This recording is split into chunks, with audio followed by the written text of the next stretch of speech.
So we're starting a new book today, or at least a new part of the book, with Parshas Vayikra, and the book of Vayikra. The book of Vayikra is referred to as the book of the Kohanim, because you'll see that much of this book deals with things to do with the temple, or the traveling temple in the desert. Can I have one of the tissues, please? Thank you.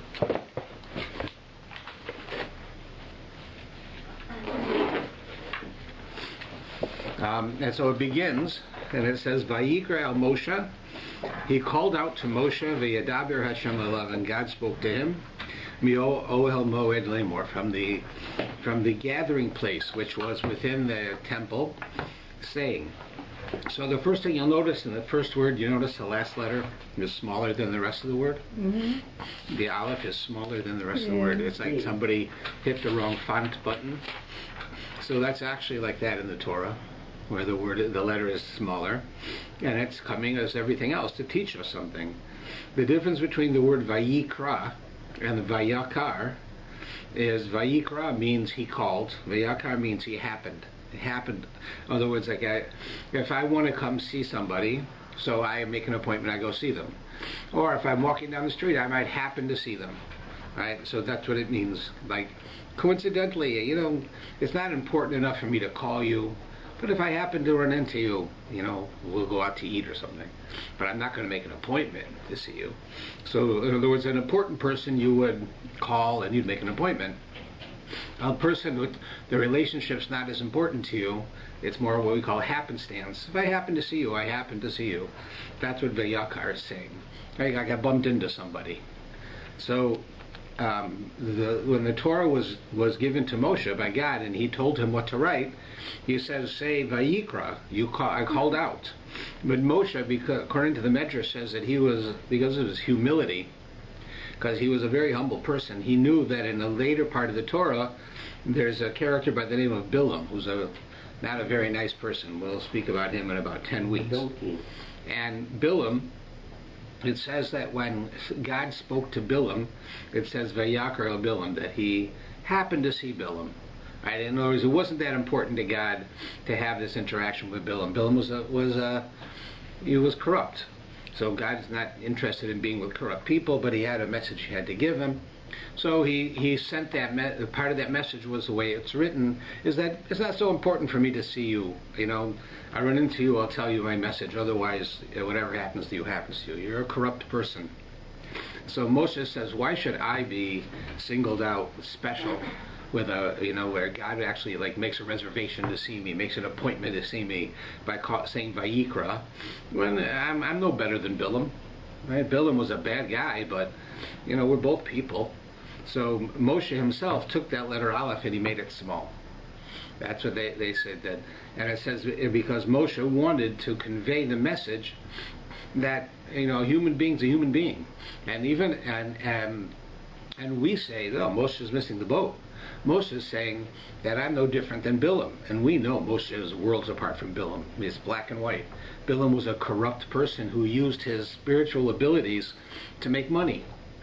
Right? He was a prophet, a non-Jewish prophet, and he realized it, and he said, well, I can win the lottery. I know what's going to happen, so he would buy lottery tickets. So to speak, he would use his spiritual ability to make money, while Moshe used it to help people. So Moshe sees them as being similar, and God says, "No, you're not at all similar. You're very different." Now, this is very interesting because another way of looking at it is that Moshe is seeing the commonality between him and Bilam, which is we're both human beings. We both have spiritual gifts that God has given us, or we've worked to achieve, which is our spiritual abilities, right? Our prophecy. And so he's trying to say that when it comes to being a great person, it has to do with the fact that everyone starts as being a regular person, and then you work on yourself and you can become a great person. So Bilam and Moshe were very similar. They both had potential. They both had wealth. They both had spiritual ability. They both had various gifts. Right? So that Moshe is saying, I'm similar to Bilam, but what he's saying is to you and me. Look around you. You see other people who are like you? You're like them. We're all like them. You want to be special? That's effort. You have to make effort to be special. You have to make effort to develop yourself, to grow, to take your strengths and make them stronger, and your weaknesses and make them less. Right? Both Moshe and Bilam had strengths and weaknesses. They both came from the same kind of place, and yet Moshe went one direction and Bilam went the other way. And so God writes the Torah based on the eternal fact that the Torah is always here, and he understood the future, that Bilam and Moshe were very different. And Moshe is trying to convey a message that when it comes to potential, we were really the same. But when it came to actuality of how you use your potential, we were very different. So here he is teaching us a message that every one of us has the ability to go either way. You don't have to be gifted with great strength, with great wisdom, great knowledge. That, certain people have gifts. They're very smart. Certain people have gifts. They're very good with people. Your gifts are just born that way. And then now, if you want to do something with that, work on that and make them better. That's what Moshe did. Bilam said, I got these great gifts. I'm going to make money with them. And he didn't develop them. He just used them as a way to take advantage of people. And that was where the difference was. So that's why he starts it that way. We also know, just as an aside, traditionally, when you teach a child, 3-year-old or 5-year-old, depending, you start teaching them Torah. Right? This is the first parsha they learn. It's odd, because you'd say, of all the things to teach a little child, teach them the story of Abraham, of Isaac, right? Stories that they can understand. What does a 5-year-old know? He knows people. He knows his father, his mother, his grandparents. So tell him, you have a great-great-grandfather named Abraham, and tell the story about Abraham. But it doesn't do that. The first thing that he studies is the laws of sacrifices. What does that little child have to do with that? Right, of all the things. So we can understand that you might not want to teach that child the story of Bereshit, of creation, or of Noah, because it's the story, right, if it's a thinking person, it's hard to accept. You have to really delve into it, because it's, they're very wild stories, angels and all kinds of different things in the story, in the Garden of Eden, and a talking snake, and all of these very odd things. So I can understand why you might want to start with the parsha dealing with Abraham, but they don't even do that. They go all the way to the 3rd book. They've already talked about the creation of the world, creation of human beings, development of the Jewish people, the creation of the Jewish people, the receiving of the Torah, and now that suddenly this is what you teach a child. So they say the idea behind it, why you teach this to a child, is because this section deals with the concept of atonement, of change.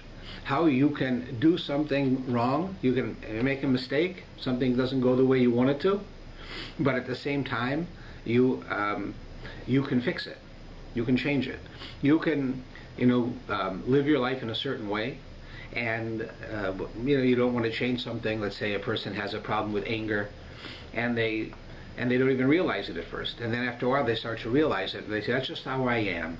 And I've heard this from people. They'll say, look, I get angry easy. I don't mean anything by it. It's just how I am. If you want to be my friend, or you want to live in the house together, you're going to have to learn to live with it. I don't mean anything by it. My bark's worse than my bite.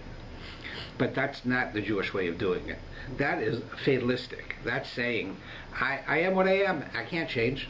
I was born with an anger problem. I'll have an anger problem.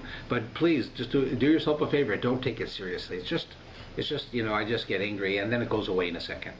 But that's not the way it's supposed to be. What you're supposed to do is work on it. If you have an anger problem, you can change it. Right? The concept that a person can have issues, can have problems, can make mistakes, can even rebel against God and Judaism and their family and everything, and then come back and change, is a concept that is very hard in general for a person to understand. We can understand it because it's so part and parcel of our religious belief.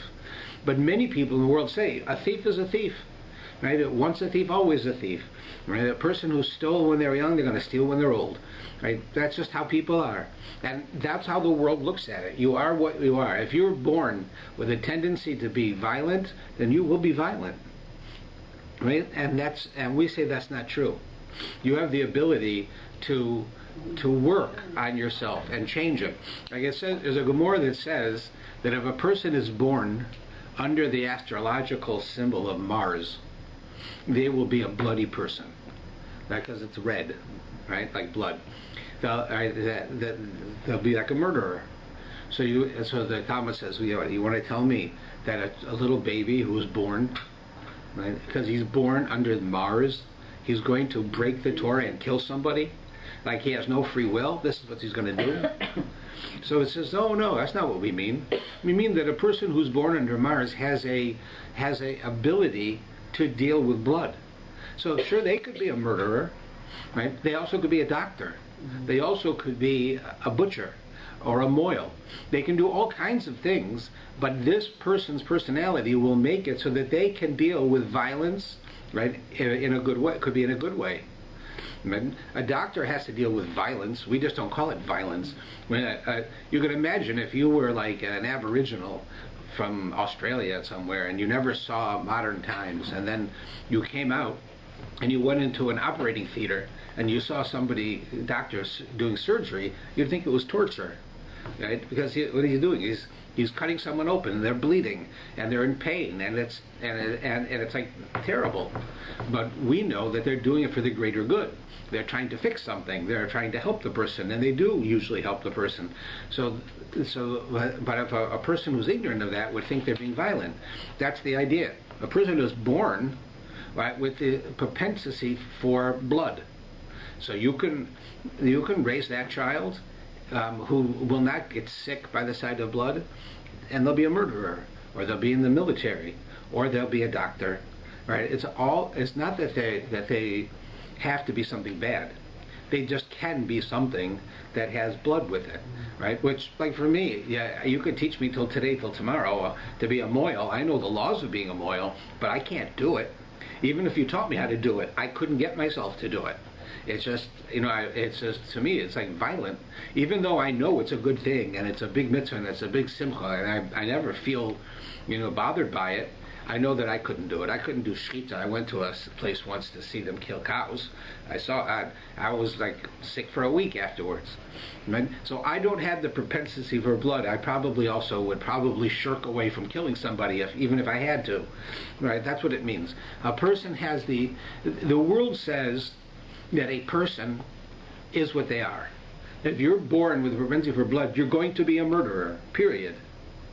If a person is born and acts when they're a child that they steal things, when they're adult they'll steal things. That's just how you are. You're a thief, you're a thief. A leopard doesn't change his spots. You can't teach an old dog new tricks. That's just how people are. And Judaism says it's not true. If you want to do something, you can do it. There's nothing a human being can't do. The Talmud says nothing stands in front of human will. Human will can do anything. And it also says, however, that the hardest thing to do is to change a character trait. So if you have a trait like that you get angry easily, it's very hard to change it, but you can change it. The world says you can't, but we know you can.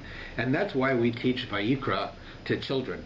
Even if the concept of sacrifices is beyond their ability, the message of sacrifices is that if you do something wrong, you can fix it and become a better person.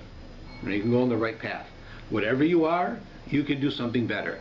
And that you need a child to know. Because children make mistakes. Children do things wrong. And they need to know that just because they were, an 8-year-old kid goes into a store and he shoplifts a piece of gum, right, does not mean that he's going to be a thief when he grows up. He should realize that he did it, he should go and return it, and he should say he's sorry, and he shouldn't do it again, and that would be the end of it, right? How many of us have stories with our kids, right, where that happened, right? They took something, and we made them go back to the store, and the store owner was okay with it, and they gave it back, and the store owner gave them a bad look in order to scare them, and that was the end of it. Why? Because you can change. And that's what the Parsha is teaching us as well. So that's why we start with it. So we'll look at some of the specifics. So the next thing it tells us, the Torah tells us, so why do we care that God calls to Moshe? Why don't we just start it with Vayadaber Hashem? God, right, as we always do. God spoke to Moshe saying, and right here it tells us that He calls him and where he is. God's calling him from the Oel Moed, that's from within the traveling temple, and He calls him. He doesn't use that word really that He calls him. Usually He speaks to him. So it says that that even Moshe, who was the greatest of all prophets, who was the closest to God of any human being, who was the person behind the creating of this traveling temple. I mean, he was the leader at that time. He would not go unless he was summoned. He wouldn't go. In other words, Moshe understood that even though human beings are great beings, and we can become superhuman, we can become angelic, we can become extraordinary people, every single one of us can do this. Nevertheless, we're not God. You can't just walk into God's bedroom without knocking. Yeah, you've got to go in. You want to go to see God, you've got to be called. You don't just walk in. Right? It's just like in your own house when you're growing up. Your kids, they might be able to go anywhere they want in the house, but they don't come into your bedroom just because they want to in the middle of the night. They would knock, or they call, or they say something, because they realize, even if they have no concept of what goes on in there, but that's your area, that's your private area, and they need to show a certain amount of deference for it. So Moshe is showing us this on a greater level, that even Moshe, who was the closest one to God, would not enter God's premises without God asking him to. And that's what it's telling us here. It's a sign of his humility. And why it tells you that he was in the Ol Moed. So here the Talmud has a very interesting discussion. It says that you could hear God's voice within the temple, within this traveling temple, but if you stood outside, you couldn't hear it. So literally, if you were here, you could hear me speak, but if you were standing on the other side of the door, you couldn't. Now, you might say it's because I'm speaking quietly. So it says that God whisper. So it says, it quotes from King David, that God's voice was so loud that it would make the cedars of Lebanon fall. Like the giant trees would fall over.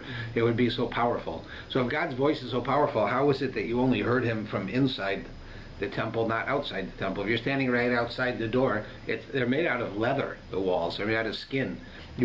Sound can go through it. So why didn't you hear it? Right? It wasn't because God spoke quietly. Right? So of course it was a miracle, but what's the message of the miracle? The idea is that God's voice is loud, but God's voice is only heard by people who want to hear it. If you want to hear it, you'll hear it. If you don't want to hear it, you won't hear it. If you want to try to go on living your life the way you are, and not improve, and not change, and not work on yourself, and not fix your mistakes, then God will let you do it. He's not going to force you to change. You want to change? You want to hear messages from God? You want to feel like God's with you? He's there. Just open your ears, you'll hear it. But you have to want to. And that was what I was saying, that Moshe wanted little thing that he did wrong, anything that didn't go exactly the way that God wanted it, Moshe wanted God to tell him, so he would know how to fix it and how to be better. The average person doesn't want that. Who wants to have the police driving behind you on the highway all the time? And you're going from here to New York City, you're driving for 9 hours. You want to have a police car behind you for 9 hours? No, of course not, because you speed up, you slow down, you do this, you do that, you talk on your cell phone, whatever it is that we do that we're not supposed to do, right? We don't want the police behind us. But if your goal is, I want to be perfect, I want to follow the law 100%, so then you want the police behind you, because it makes it easier, because you're afraid you're going to get caught. That's what Moshe is saying. Right? We learn this here, that God spoke to Moshe, right, from within the Ol Moed. Anybody who wants to hear God's going to hear him. You don't want to hear God, you're outside. Right? I tell a story sometimes that back in the 60s there was a writer who I'd studied and had some interaction with. His name was Ken Kesey. The most famous book that you know of, they made a movie out of, The Cuckoo's Nest. Right? One Flew Over the Cuckoo's Nest. They made a movie, but he had other books that were excellent. And he was like a real hippie. He was really of his era, that era. He was like a leader of the hippie movement, and he started a commune in Oregon, and it was called the Hog Farm. And they were all these kids, right, that came from big cities who went out in the middle of nowhere, and they made this place. They decided that they were going to take a bus, a school. They had this old school bus. They were going to drive it from Oregon to New York and go to the Woodstock Festival in 1969. But in order to do it, they weren't just going to just go there. They were going to have an experience. So they said that along the way they'd stop in different cities and they'd feed the poor. They raised money and they bought all this food, and they would stop in different cities and feed poor people and go on to the next city and do it until they got all the way to the Woodstock Festival, and that was their job. They fed people. They gave out free food. That's what they did. So on the way, they have an expression. They'd say that you can imagine living on this bus in the 60s, which was an old condemned bus that they bought, was probably not all that pleasant. To go all the way from the west coast of America to the east coast of America on a bus like that was probably not the most luxurious experience. So they used to say, you're either on the bus or you're off the bus. Right? That's it. You're on the bus or you're off the bus. You're either with us and you're committed to what we're doing, no matter what it costs you. You know, it means you're going to have sleepless nights or you're going to be bumpy or whatever. You're on the bus or you're off the bus. Take your pick. Right? That's the same thing here. You're either on the bus or you're off the bus. You want to be a better person? Then you're on the bus. God's going to talk to you. Right? Yeah, you'll hear it. God's going to talk to you even if you don't want to be on the bus, but you won't hear it. You don't want to hear it, so you won't hear it. So that's what it's telling us there, why it uses that expression. And then we immediately go into the whole section dealing with sacrifices. We need to understand first what a sacrifice is. And most of us, I think, envision sacrifices from old Tarzan movies. If you remember these old Tarzan movies, I'm presuming that it was all the imagination of somebody, that he would be in the darkest Africa and he'd go into some cave somewhere, and inside this cave would be like this giant cave, like, you know, this little tiny thing suddenly becomes this giant room, and there'd be thousands of these native people, the black people in Africa, right, praying to some giant fire in the middle of nowhere inside of this cave, right? And they would they'd offer sacrifices, animals or people, right? And that was the idea of a sacrifice. That's what they would do, right? And what was the idea? The idea was, God, I need to appease God. God's mad, God's hungry, whatever it is. I have to take a person and don't give it to God. I have to take an animal. And what am I doing? I'm wasting it. Sacrifice is basically wasting. I'm wasting. I have 10 cows. I'm going to take one and sacrifice it to God. So I only have 9 cows now, and that cow is destroyed. It's gone. Right? That's what their idea of sacrifice is. I'm bribing God with this. Right? Our idea of sacrifice is not at all like that. It's just totally two different things. You can't even put them together. The fact that the word is the same is amazing. Because our Hebrew word for sacrifice has nothing to do with this concept of wasting something or getting rid of something, and our practice of sacrifices isn't like that. Right? So what is our word in Hebrew? Is called a karban. Or karban is a sacrifice, and it comes from the root word of karev, which means to bring close. Right? To bring close two things. The purpose of this animal being sacrificed, so to speak, on an altar in the temple is to bring me close to God. That's the purpose. Now, how is that? First thing is, we have to know what happens. It's in very rare cases the animal's put on the altar and just burnt up. Right? It's killed first, right? Slaughtered kosher, but then it's just burnt up. That's very rare. The normal case of a sacrifice with us is that it's basically a barbecue inside of the temple, and a portion of the animal goes to the Kohen who did the work for you. That's their payment. A portion of it gets burnt up, and a portion of it you eat, either with your family, with your friends, depending on the sacrifice. You'd say, that's the sacrifice. Sacrifice is I take a cow, I bring it to the temple, they cook it for me, and I eat it, and that's brings me close to God. Doesn't make a lot of sense. Right? I'll go out now for lunch, go over here and get a shawarma. It doesn't bring me close to God. Right? What is that? So the idea is that our concept of sacrifice is that we dedicate something we're dedicating something to a practice with God, and we ingest it, we eat it. It becomes a part of us. But we do it in a holy method, in a holy place, with a holy environment and holy thoughts. And our whole idea is that the physical animal, by our eating it, our enjoying it, our eating it in a certain manner, helps us build our relationship with God. And therefore, we're not just simply taking a cow and throwing it in a fire until it's ashes. Right? We use it. It's a very, very different idea. Yeah? So then what they would eat would be the forequarter, and actually let the hindquarter be burnt. Would that be the case? Not always. It actually describes different sacrifices were different things. Oh. Right? Certainly they couldn't eat what we call the gidanusha, the sciatic nerve, because that the Torah tells us we can't eat. But lots of the animal that we don't eat today, just as an aside to tell you, you actually could. It's just we don't know exactly how to do it, or the amount of work to cleanse the animal from the parts we can't eat costs more than what the meat costs. So therefore it's not worth it for us to do it. Now there are some Sephardic Jews who do have a tradition as to how to cleanse the animals from these certain fats and certain veins, so that you can eat the hindquarters. So you'll find in some Sephardic restaurants that they'll offer cuts of meat that we don't, because we don't have the tradition. Right? They do, and then some of them do, and so that makes a difference. But that's really where it comes from. Yes. I have a question. Like my grandma used to, when make challah, and other people do that, before take a piece of bread on the side, you start on that. That's a different mitzvah. But the idea of challah, we call the bread challah, but actually that little piece is what's called challah. It's not the bread, it's not called challah. That little piece that they took, because that's the actual Torah mitzvah. In the Torah it says that a portion of the bread that you make is supposed to be given to the Kohen. Right? We don't have that today. Right? We don't know who's who anymore. So we destroy it. But we still have to separate it. In fact, if you don't do it, you can't eat the bread.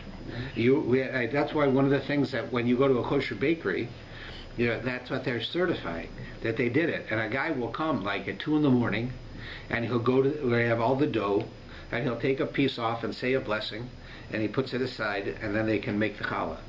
Otherwise, you can't eat it. So that what she did was, right, that's actually an interesting thing. If you look in the laws of Shabbos, it talks about all different things. One of the things it talks about your Shabbos meal. And it's very interesting that the only thing that Jewish law says that you should make for Shabbos, of all of the things, is challah. And everything else it says you should have a meat dish and a fish dish. You should have nice foods that you enjoy. Nowhere does it say you have to make it. You can buy it. You can go to Sobeys and buy it. If that's what you want to do, you can do it. You can go to whatever restaurant you want, any store you want, and buy that food, and you have it. Except challah, it actually says you should make.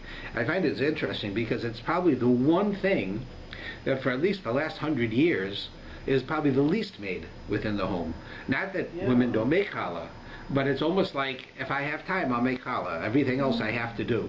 And Jewish law says the only thing you really have to make is challah. Right? Now, it doesn't mean that if you didn't make the challah, you're doing something wrong. Don't get me wrong. It's telling you have to do it, not like if you didn't do it, you didn't keep Shabbos. It means if you didn't do it, you didn't fulfill a positive mitzvah that you could fulfill. Right? It's not that you must fulfill. So if you're the mitzvah of making challah, of taking that piece off, you're only obligated if you're baking challah. If you don't bake challah, you're not obligated to do it. So the law comes and says part of preparation for Shabbos is you should bake challah, so that you should be obligated in that mitzvah, so every week before Shabbos you've done that mitzvah. That's what it's telling you. So if you don't do it, you don't have to repent for it, right? But it's just interesting that of all the things that it says that a person should make, somehow we've adopted a tradition that the one thing when you go into a grocery store on a Thursday is you're going to find lots of challah, right? It's so funny that of all the things that's the one thing that just about most people will buy, right. While it's something it's the only thing that it talks about that you should make. Right. Sorry, can I just ask you? I've forgotten. You told us that originally the Kohens came. It was the oldest child in the family became the Kohen, and then we weren't worthy enough. Then how did they choose the Kohens afterwards? I forgot. Then it said that it would be the offspring of Aaron, Moshe's brother, because of how he acted. He received the blessing that he and all of his descendants will be the Kohanim. So they all came then from Aaron. Right. In fact, it was an interesting thing we learn later, because we know there's Pinchas. Pinchas is one of the characters that we learn about, and an extraordinary person. And it says that Pinchas is the son of Elazar, the son of Aaron, so he should be a Kohen. But then it says that because he did what he did, he killed somebody correctly, that he was given the blessing of being a Kohen. You say, well, he should be a Kohen anyways, because he's a grandson of Aaron. He's literally a grandson of Aaron, not like a Kohen today says he's a grandson. He literally is a grandson. Mm-hmm. It says that the difference is that he was born before Aaron received that blessing. So when Aaron received the blessing, it would be any children he had after that time, not before. And so Pinchas was born before. So he was given a special thing that he could be a Kohen also, even though he wasn't part of the original group. And then it was added in. But that's where it comes from. Okay, so here we're going to talk about all these different sacrifices, and I've given us an idea of what they are. Even here in the second line, it says that God says, a man who shall offer a sacrifice, it can be from the large animals, from the smaller animals, from the sheep. Those can be your sacrifices. And then it goes on to talk about other types of sacrifices which are not made from animals, come from flour. You can make, right, there are a couple of different things. One is different types of sacrifices were different things, because they're symbolic. For instance, a chatas sacrifice is a sacrifice that you have to give if you sinned by mistake. Let's say you woke up in the morning on Shabbos and you forgot it was Shabbos, and you got out of bed and you turned the lights on. Right? You weren't rebelling against God. You weren't saying, I don't care. You forgot. You were in sort of a daze because you just woke up and you hit the light switch. Right? But you were conscious, but you had forgotten it was Shabbos. Or you remember it's Shabbos and you forgot you're not allowed to turn the lights on. So you turn the lights on. So in that case, you have to, in the days of the temple, you have to give a sacrifice. If you do, you're atoned for what you've done. Right? That's what happens. So in that case, it has to be an animal for that sacrifice. And the reason is because when you offer the sacrifice, you as the owner and the one who causes it, even though it's really the Kohen who does the work, but you're standing right there, and as I told you before, when you go to a slaughterhouse, you see an animal, it's pretty scary stuff. You imagine you're going there, and what you have in mind is, if it wasn't for God's mercy, that would be me. Why? Because God said, don't turn the lights on Shabbos, and I turned the lights on. Now, it's okay, it was a mistake. But if you took God seriously, you would make a mistake like that. Like, in other words, if you were really serious and you knew that the policeman's standing right there next to you, and the policeman says, you turn on that light, right, I'm going to have to put you in jail the rest of your life. No matter how drunk or tired or confused you are, you're not going to turn that light on, because he's standing right there. Right? So the fact that we could do that shows a little bit of a lacking in our real understanding of God, because God is standing right there, right? But we get used to it, right? It becomes second nature to us, so that we do sort of like slip and forget that it's Shabbos, or forget what's going on. I've had lots of times I can wake up in the morning and not know what day it is, especially when you're not at work. You're taking off a week or something. Is it Tuesday or Wednesday today? Have we been here 2 days or 1 day? Right? So that happens, but that shouldn't happen with a mitzvah. So because it happens, right, it shows that we need to become a bit more aware. So the sacrifice, because it looks like us, when you look at that cow cut up, it looks like me. It looks like us. Right? It has a heart, we have a heart. It has a liver, we have a liver. It has a stomach, we have a stomach. It has blood, we have blood. So you say, if it wasn't for God's mercy, this is what would happen to me, because even if it was a mistake, I still didn't do what God said I should do. Right? Even if it's a mistake, you're still going to get a ticket. Right? If a cop's behind you, your phone rang while you're driving your car, and you pick it up, and you don't even answer it. All you do is pick it up, and then you realize, I can't talk on the phone in the car. You put it down, and a cop's behind you, you're going to get a ticket anyways. Right? So it doesn't really matter. So here in the Torah, it's telling you that the sacrifice can fix that. And the way it does is that it reminds you, that animal looks like me. Thank God, God doesn't do this to us. And that we have a chance to fix ourselves and to get better. And that's really what it tells you. That's why different sacrifices are different things. We also have the other one is that it depends on your ability. For instance, if you're poor, you should also be able to offer a sacrifice. And poor people can't buy cows. Cows were, no matter when you're talking, if it's today, whatever they cost is an enormous amount of money. In 50 years, it was an enormous amount of money, right? Whatever it was. If a cow today is $10,000 and 10 years ago it was $1,000, in either case, it's an enormous amount. So back in the days of the temple, when they had to buy cows, you can imagine, first thing is there's a run on cows, because everybody needs one. Every time you have to offer a sacrifice, you need a cow, right? So every person's walking around the city with a cow. Right? They got a cow behind them. So, and Israel is not a country that's known for livestock. There's not a lot of cows in Israel. So then it's got to be expensive, right? So a poor person has to be able to offer a sacrifice too. They're as important as anyone else, right? So if it wasn't, then God wouldn't make them poor. So it makes it possible that you can offer certain kinds of birds are allowed, and you can offer flour. You can make like a cake offering, it's like making a cake, right, and offer that. So they had the ability to do these things depending on the sacrifice, if it was necessary, so that everybody should have the same ability. Every one of us should have that same ability. Today, we don't have sacrifices. There's no such thing today. There's no temple. Depending on the opinion of which of the early commentators we accept, when the next temple is built, there may or may not be sacrifices. Most people say there will be. There are some opinions that say there won't. But I can't say for sure. I just know that the majority seems to say that there are, that it will come back to that idea. But today there are no sacrifices. So we learn from King David in Psalms, in Tehillim, he uses an expression that my lips are like cows, meaning that the words I say of prayer, of asking God to forgive me and praying, take the place of the cow, the place of the sacrifice.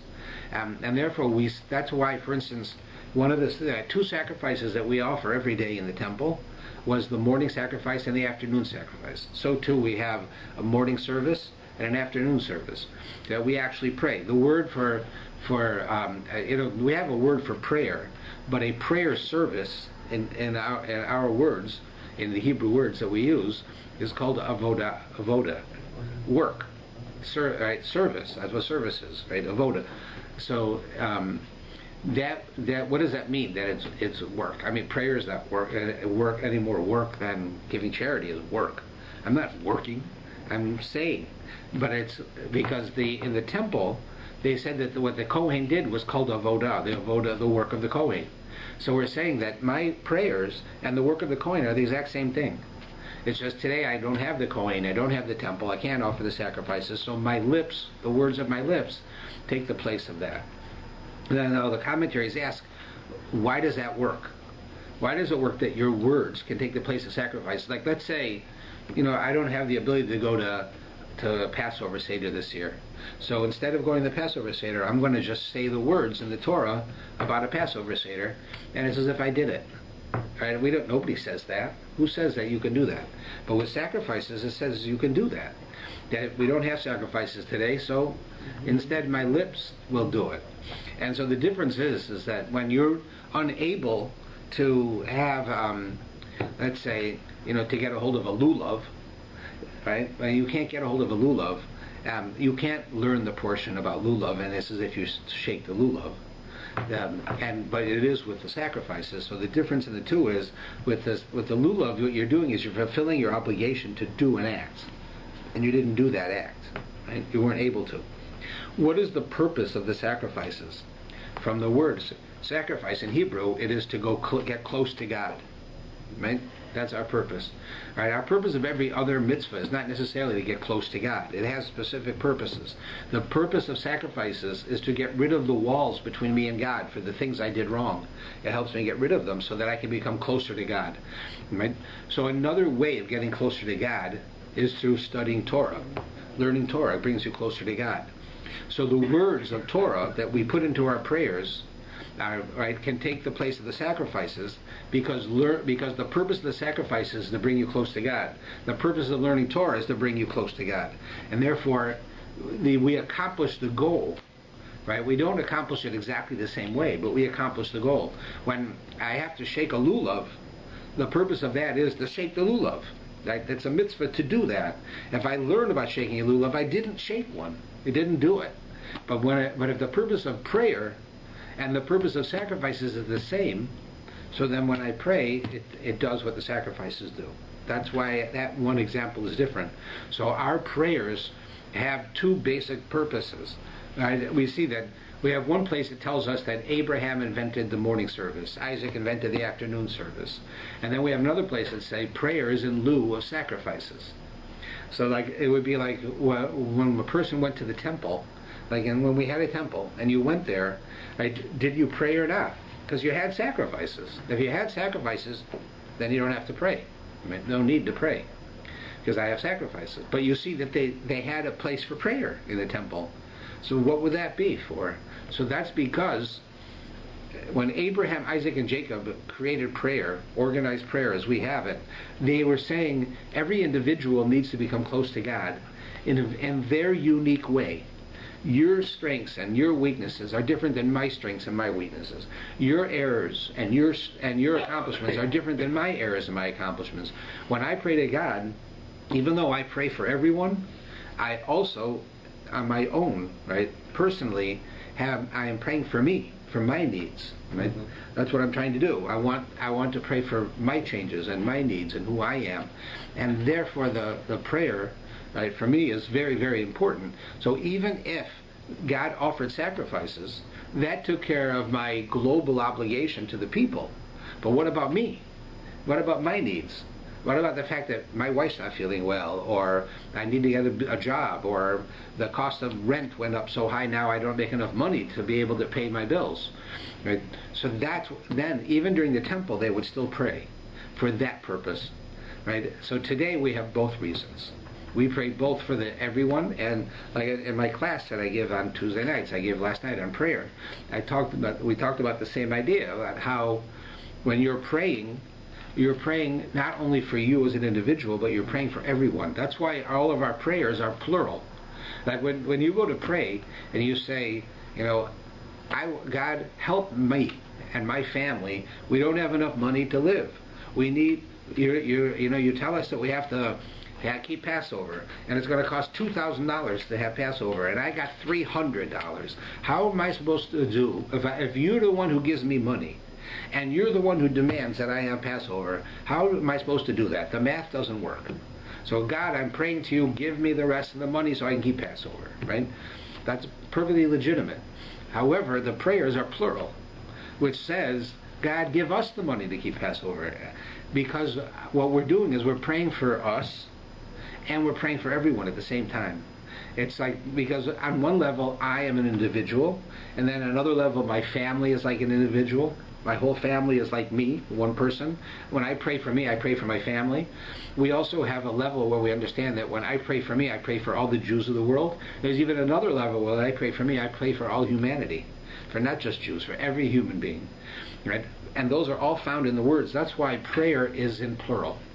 Right? And whenever we pray to God, it's always asking, we should be healthy, we should make a living, we should have peace. And it doesn't just mean me. Even though I'm asking for me, for things, it's asking for all of us. And that's because we don't have sacrifices today. Sacrifices accomplish a great amount of that. We don't have it. It says in the Talmud, had the non-Jews of that era who destroyed the temple had any idea what they were doing to the world, that the world had peace because there was peace in the world as long as the temple stood and the Jews were doing their job. There was the entire world received blessing and money and food because the temple stood and the Jews were doing their job. When the Jews started slipping and weren't doing our job, so then the world was affected negatively to the point that the Romans believed that they should destroy the temple and it would be good. And the reality was, right, it's not true. But because we messed up, the world saw it that way. So the point was the Talmud says that what the Romans really should have done had then been real smart. They should have come with their sword and put it to the necks of the Jews and said, either you go and follow the Torah or we're going to kill you. Go into the temple and do it right. We want you to be nice to each other. We want you to give charity. Do whatever the Torah says you got to do, because when you're doing it, my life is better.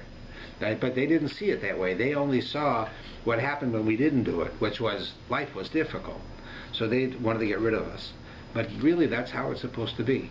And And so it says, like, after the Mashiach comes, that the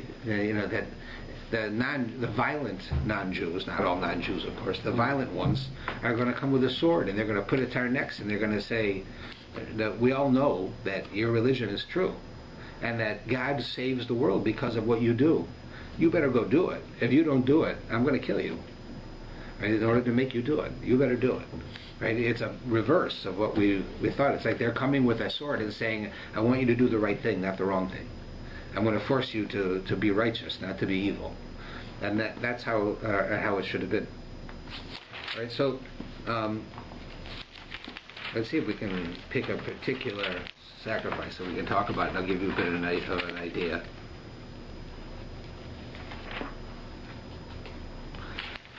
Right, let's see.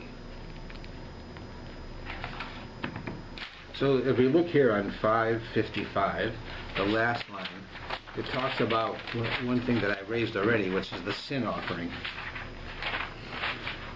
So it says in the Hebrew, but you'll see it in the last line of verse 1. Vaydaber Hashem Moshe, where God says to Moshe, Daber b'nei Israel, tell the Jewish people the following. Nefesh teyichta, a soul that sins, v'shgaga, by mistake, mikol mitzvahs, from any one of the mitzvahs of God, asher lo ta'ashena, that you're not supposed to do, v'yasa me'achas mehina, right? You should, and he did one of those things, right? They're not supposed to do. So here's the important point: when a person sins, they have to give a sin sacrifice, right? We talked about that, but you'll notice that it says if it was by mistake. Well, and I said that before too, that if a person sins by mistake, they give a sacrifice. Would we not think that if a person sinned on purpose, he should give a sacrifice? Like if I go, God says I can't drive on Shabbos, but if there's this sale on TVs on Shabbos, I can get a 4K, 3D TV for $20, but I got to be first in line on Saturday morning at 10 o'clock. So I'm going to go Friday night. I'm going to sleep there. I'll be first in line Saturday morning at 10 o'clock. Right? And get this TV. Right? And then someone says, it's against the Torah to do that. You can't do that. You have to miss this sale. You'll have to, you're out of luck. And I say, I don't care. I don't care what the Torah says. I don't care what it says. I'm buying this TV. Right? That's sinning on purpose, right? I know better. You warned me, you explained it to me, and I still did it. I didn't forget it was Shabbos. I didn't get stuck in the lines on Thursday, and then they changed it, and I got to stay there again. I can't get out.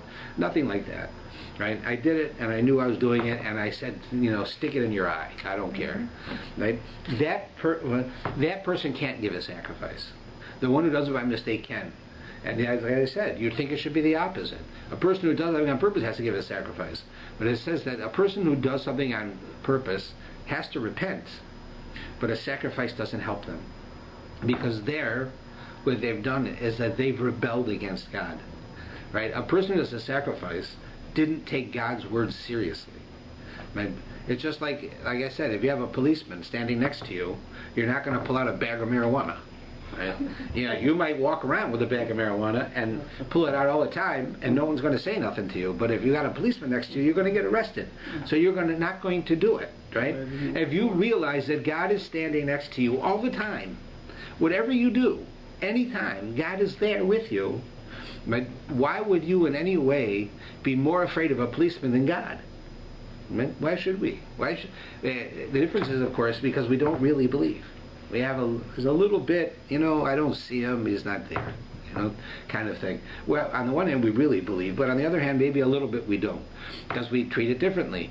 And so they're saying that if a person, right, purposely and knowledgeably says, I know there's a God and I don't care, that person's beyond a sacrifice. They need to do they have to repent. They have to do a serious repenting, because they're doing something knowledgeably. A person who's made a mistake just isn't taking it seriously.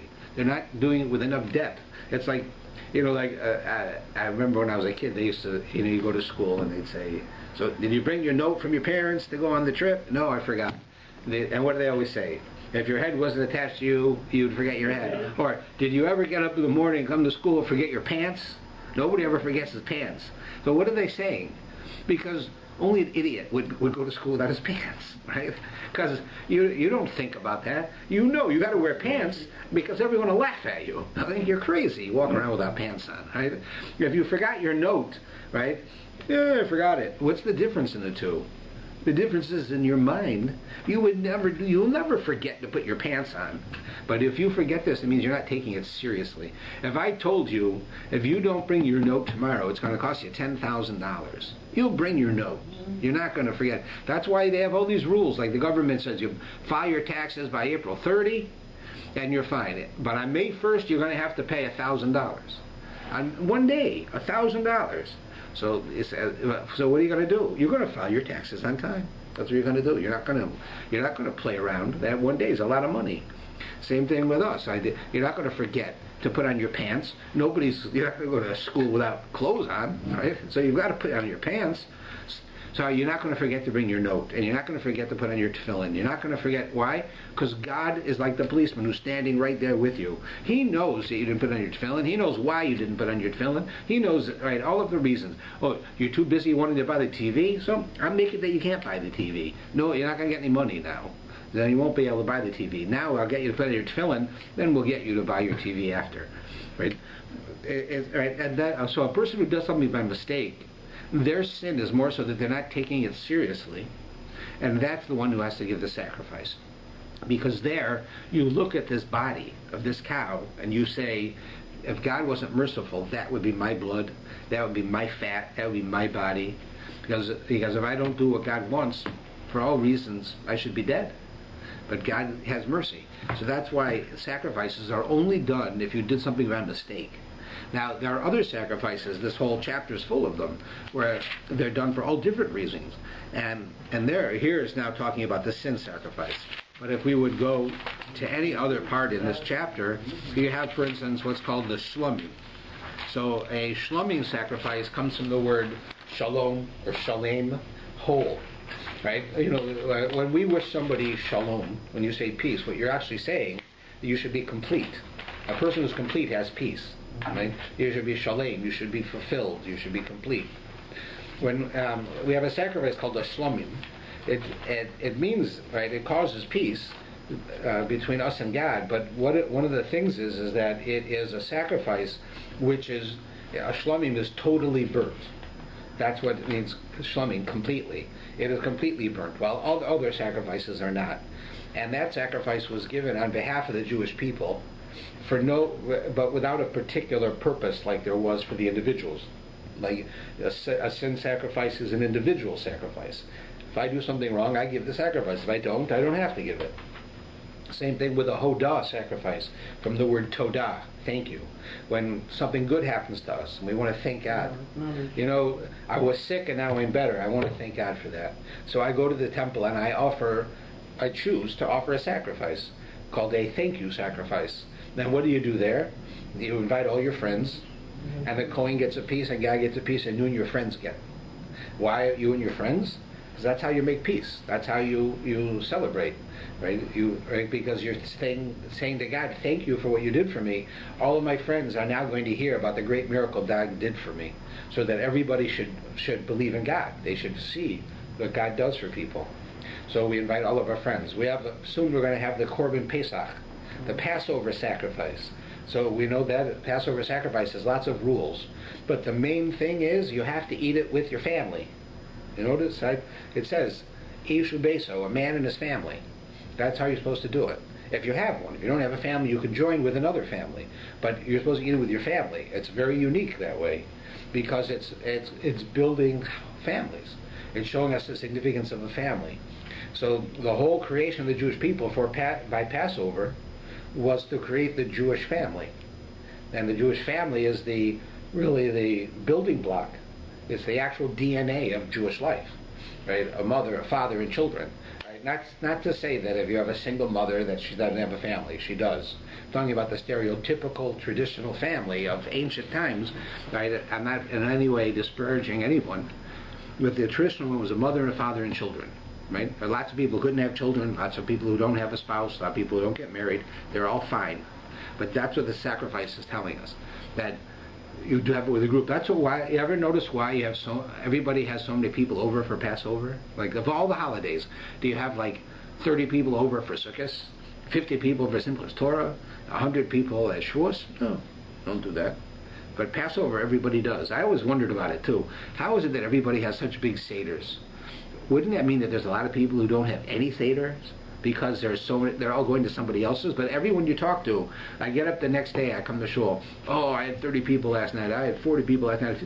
So if you had 30, you had 40, you had 50. Like, where are these people coming from? Because everybody's telling me they had 30, 40, and 50 people, right? I don't know. It's sort of like we invent people somehow. But but what you're doing is that we are carrying this tradition without even the knowledge of why, of having the Passover sacrifice. The Seder takes the place of the sacrifice with everybody, with our whole family. It's very. You ever see the wars that go on when your kids get married and who gets the kids for Passover, right? Because you feel this is my family. I have to be with my family today, and I have 3 children who are married, and their family wants them, right? Like the Ginsburgs. Right? They want my son, right? And I want my daughter-in-law, right? So you have that struggle. It's please God, it's a nice struggle, but it's a struggle because that's what we do. We don't even necessarily realize that it's because the Passover sacrifice is supposed to be eaten that way, and you shouldn't allow singles to not have a place to go. You need to make sure they have a place to go, because everybody should have that. Right? That's what it's saying. So each sacrifice had a different purpose, and each one is to teach us a different lesson and to atone for us. Because the difference between a sacrifice and what we're doing here, what I'm doing here, is we're talking about it, and I'm telling you what it can do for you. But in the temple, it actually did it. It actually atoned for you. Like if you actually sinned, it would actually atone for you. That you would repent, and then you'd offer the sacrifice. And after the sacrifice was over, that sin was gone. There was no more sin. It was cleansed. It was gone. Right? Because of that, you did that. It's not you believe it's gone. It's nice to think it's gone. I feel like it's gone. It is gone. It really is. The God who told you, if you break Shabbat purposely, or by mistake, let's say you break Shabbat, and you did this, right, that it will have like a flaw in your soul. When you atone for it, right, with a sacrifice, it just disappears. Right? Today we can do it through hard effort, but back then they did it through some effort, and then the sacrifice, and it accomplished it. That's why the sacrifices were so amazing, and there were many symbols of this. Like if you went into the temple, for instance, the temple had the windows were backwards. What do I mean? Usually a window, what you did was you wanted to make it so that you got a lot of sunshine into the building, right? So how would you do that? Is that you would take a big window on the outside and you would bring it like this, so that when it came to the inside, it was smaller, but the outside would be larger to let a lot of sun in, and then intensifies it into one area. But the temple's windows were the opposite, right? The temple's windows were saying, blessing goes to the world from here. We don't take anything from the world, we're giving to the world. And so everything was the opposite. It was going out from the temple. Right? The temple had many miracles that went on in it. Like one of the most interesting ones I found was the smoke. If you were killing animals in there every day, hundreds of animals, you could expect it's going to stink, and it's going to be full of all kinds of terrible stuff, right? And then you take it and you barbecue them. Right? That's what they're doing. They have an open altar. They're barbecuing, so it's going to be full of smoke. So now this holy building is like flies and bugs and blood on the ground, and it's sticky, and urine from the animals, right? Everything, right? And yet it didn't have it. It didn't happen. It says the smoke, for instance, no matter how windy it was a pillar. It would go straight up. And no matter how windy it was, they had one hole in the roof, and wherever you were in the temple, it would just go right up to that hole, and it went straight up. And there was no smoke in the building. They said there were no flies in the building, that there was nothing there that you would think in a slaughterhouse you'd find, and you do find, because I went to one once, but it didn't happen in the temple. The temple was a miraculous place. It was, we all know the one where it says that when you went to the temple on Yom Kippur, so the entire nation could come in, and it says that they were standing like right against each other. There were so many people, but when it was time to lay down, like we lay down during the service, there was room for everyone to lay down. How could they do that? If you can't stand up without touching somebody, how are you going to lay down and not touch somebody? The answer was that the walls expanded. We don't know exactly what that meant, but everyone fit in. The temple was miraculous. It was not a normal building. Right? It was in many, many, many ways. The first temple was the most miraculous. The second was less.